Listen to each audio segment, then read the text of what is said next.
Pilpres Amerika Serikat berakhir pada hari Selasa 3 November 2020 waktu setempat.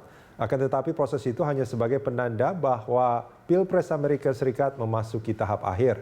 Namun di balik berakhirnya proses Pilpres Amerika Serikat, prediksi tentang siapa yang akan memimpin negara adidaya itu telah muncul ke permukaan.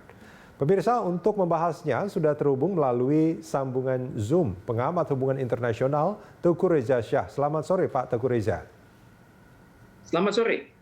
Pak Teuku Reza, ini kalau kita bicara soal Pilpres AS, ini sebetulnya yang kelihatan saat ini mungkin memang prediksi, ini siapa yang akan unggul Pak Teuku Reza? Saya pikir kita semua bingung, pengamat bingung, orang Amerika juga bingung, karena berdasarkan national polls, 1 jam lalu Biden unggul 52% dan Trump unggul 44%. Oke. Kemudian berdasarkan electoral votes, Biden 279 dan Trump 163. Dan mungkin masih berubah karena suara-suara dari berbagai wilayah Amerika Serikat akan berdatangan. Oke. Tapi kalau trennya begini, saya pikir Biden akan unggul tipis, Pak.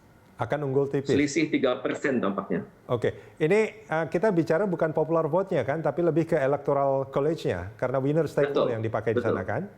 Oke, dan dari survei atau polling itu memang hingga saat ini Biden masih unggul. Betul. Oke, nah kalau menurut Biden 279, Trump 163. Dan swing state ini suaranya akan sangat berpengaruh bagi kemenangan masing-masing kandidat.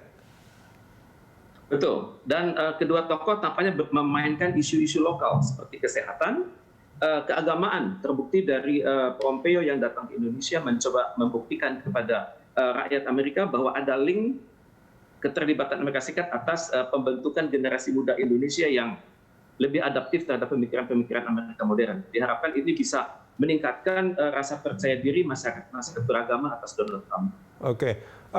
Pak Teuku Reza, ini sebetulnya isu-isu yang menjadi kekuatan atau kelemahan bagi masing-masing kandidat apa, Pak?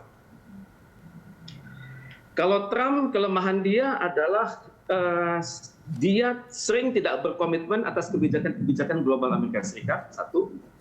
Kemudian dia juga cenderung membawa Amerika Serikat lebih militaristik. Ini kelemahan Trump. Kelemahan Biden seperti yang Trump sering katakan adalah kesehatannya. Dan dia pada saat menjabat wapres sebelumnya tidak vokal. Oke, artinya ini dan bagaimanapun ya. Kalau kelemahannya Biden menurut Trump ini lebih karena alasan fisiknya, kesehatan fisik maksudnya? Betul. Kesehatan fisik dan juga usia yang sudah semakin tinggi ya. Oke, sementara bagi Trump ini adalah kebijakan-kebijakannya kan yang tadi disampaikan. Betul. Oke, nah selama seminggu terakhir sudah mulai ada serangan atas pribadi. Oke, nah bagi masyarakat Amerika sendiri ini isu-isu yang bagaimana yang paling akan sangat mempengaruhi mereka dalam menentukan hak pilihnya?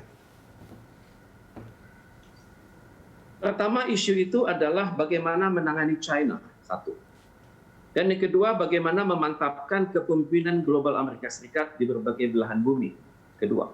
Dan yang ketiga isu kesehatan, keempat isu asuransi, dan kelima adalah isu-isu tentang kesehatan kalangan usia sepuh. Dan ini adalah keunggulannya dari Biden. Oke. Nah, kalau kita bicara selama 4 tahun terakhir ini, sebetulnya kepemimpinan Trump ini apakah memuaskan mayoritas masyarakat Amerika?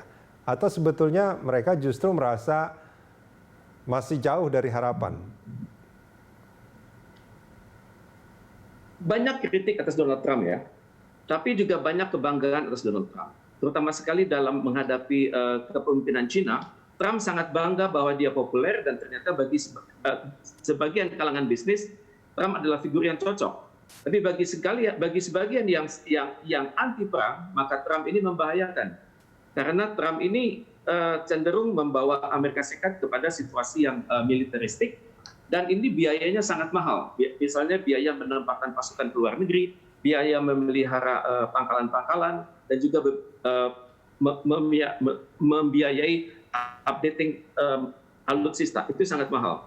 Jadi Amerika Serikat terbelah. Tapi yang menarik, sebagian masyarakat Demokrat mulai percaya bahwa Biden ini pas, karena mereka melihat bahwa mereka perlu dipimpin oleh seseorang pemimpin yang tenang, yang percaya diri dan membawa Amerika pada situasi yang naik bertahap.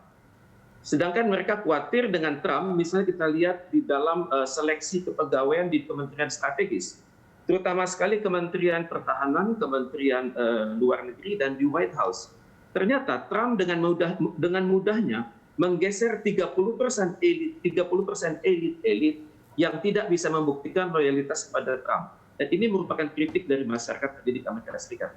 Oke, ini bagi Indonesia sendiri sebetulnya Pak Teguh Reza, ini masing-masing kandidat kalau mereka terpilih sebagai Presiden Amerika periode berikutnya, akan seperti apa dampaknya? Sebenarnya kita memiliki banyak pengalaman dengan Amerika ya. Dengan Republik sudah, dengan Demokrat sudah. Republik ke Republik sudah, Republik ke Demokrat sudah, dan juga sebaliknya. Tapi yang paling penting adalah kemampuan kita membuktikan kepada Amerika Serikat bahwa kita ini adalah negara yang kuat dalam prinsip, kemudian kita benar-benar mempraktekkan hukum secara benar dan juga tata kelola yang baik di level pemerintah dan di level swasta. Mereka biasanya mengkritik Indonesia lewat standar-standar yang teruji, standar-standar dengan statistik yang sangat rinci. Misalnya Human Development Index, Corruption Index, kemudian kemudahan berusaha, kemudian komponen-komponen yang dicapai atau tidak dicapai dalam Sustainable Development Goals. Itu adalah hal-hal yang sangat kuantitatif yang Amerika Serikat sering cobakan pada Indonesia. Saya pikir kembali kepada kita sendiri, ada atau tidak ada kritik dari Amerika Serikat, kita harus melakukan pembangunan secara sungguh-sungguh, secara berkesinambungan, dan secara policy making itu dengan melibatkan top down dan bottom up. Oke. Baru kita akan bisa benar-benar bebas dari tekanan Amerika Serikat. Baik. Pak Teguh Reza Shah, terima kasih banyak sudah bergabung bersama kami di sore hari ini.